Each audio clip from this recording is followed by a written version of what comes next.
اوس که خپل جنت وطن کې بې وطن یم اوس که خپل جنت وطن کې بې وطن یم خو آخر د دې وطن اصلي څښتن یم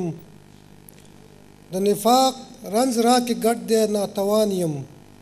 د نفاق رنځ راکې ګډ دی ناتوان یم که یو ځل په اتفاق شم توانمن یم او د نفاق د رنځ له درده که زه روغ شم بیا مې ګوره چې د خپل وطن واکمن یم د مشاعرې په دې برخه کې اوس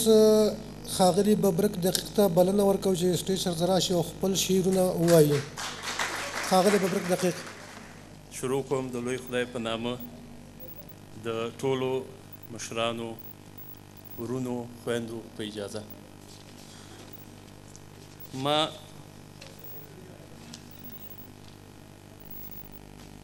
ما د سوات په دې ناورین باندې یو شعر لیکلی دی د شعر په اصولو قافیه او ردیف به یې دومره برابر نه وي خو د زړه درد دی خپل ښایست در پورې ور شو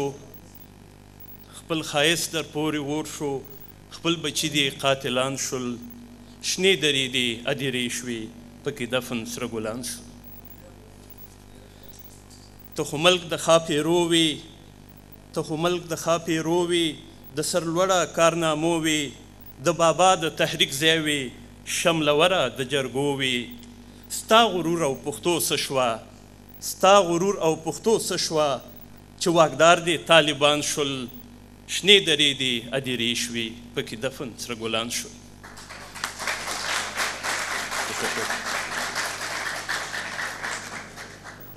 مننه د سایل قلم ګونګ شوی لیکل نکړي په ژړا دی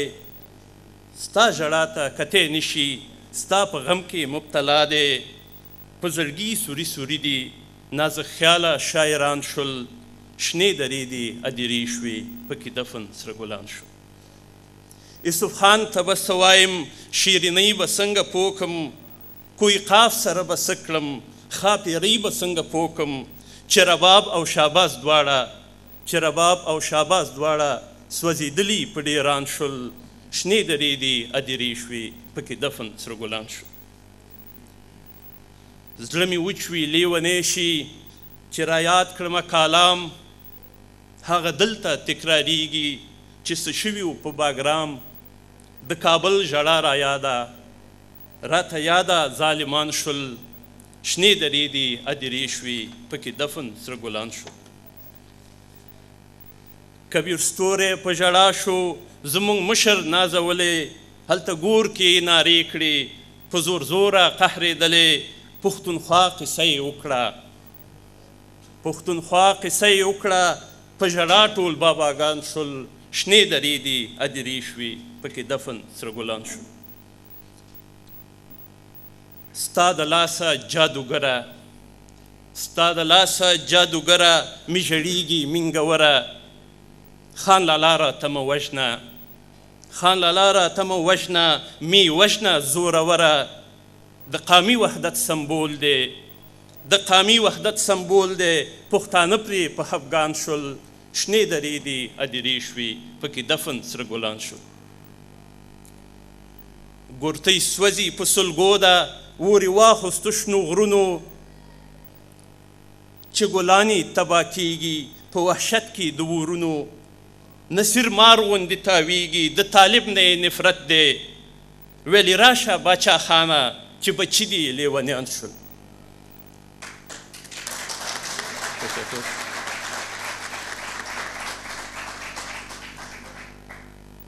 ته څه ویس د پښتونخوا وې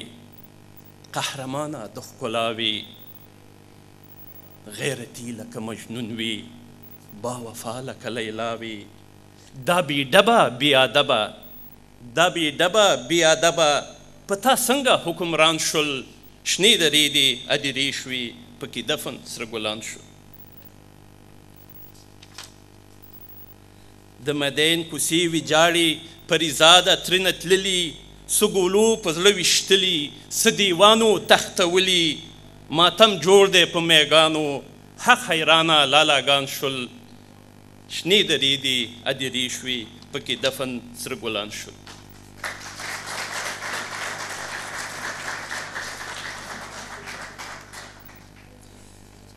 دا ملګرو یو شعر دی ماما صاحب دپاره د په یاد باندې خدای د هغه غرق رحمت کړي. دلته خو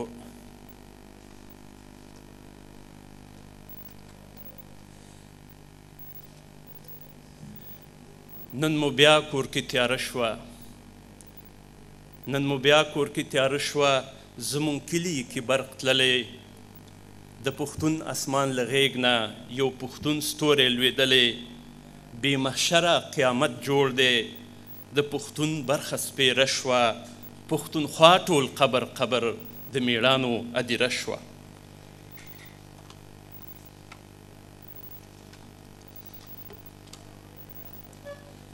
د ستورو سره بره په اسمان کې سیالي کړه، د ستورو سره بره په اسمان کې سیالي کړه، پیغامې تور شپو ته پلوه شوي د سهار، د مینې محبت د فلسفې تکړه استازو، مرامې پښتنو ته رنګینې وي د بهار. دا بل شعر دی کابل کې مې لیکلی دی، عنوان دی لوس لغړ. نارې د لوس لغړو او حیا دلته خرڅیږي، دا څه د ظلم کور دی چې ژړا دلته خرڅیږي، دا څه د ظلم کور دی بلاګانې کوي راج، په سر یې د خوارانو ککریو نه جوړ تاج، دعا د خلکو هیره شوه خیرا دلته خرڅیږي، دا څه د ظلم کور دی چې ژړا دلته خرڅیږي. د ظلم په دې کور کې د خوارانو برخه خواره، له کوره شړل شوي دي له ژوند ځینې بېزاره، د عدل او انصاف ټیکهداران یې تماشه کړي، په سترګو یې پردې دي خوله کې غوښه ده مرداره، قاضي دی یاغي شوی، قاضي دی یاغي شوی او ملا دلته خرڅیږي، دا څه د ظلم کور دی چې ژړا دلته خرڅیږي. ملا د ټینګې نه دی او قاضي دی یاغي شوی، نخودو پسې ورونو یې مفتي صاحب لیږلی، میدان کې راټول شوي دي دیوان د زمامې، طالب یې لا وختي په تعویزونو تورن کړی، بازار د خوشامندو دی واه واه دلته خرڅیږي، دا څه د ظلم کور دی چې ژړا دلته خرڅیږي. طالب د زلیخا کتاب لوستلو شو سرسام، داستان د محبت د زلیخا چې شو تمام، پنډونو کتابونو ته یې شا کړه ویلې بس دی، سبق ویلی نشي چې وي عقل د چا خام، ثواب هیڅ پکې نشته سر خرما دلته خرڅیږي، دا څه د ظلم کور دی چې ژړا دلته خرڅیږي. تشکر.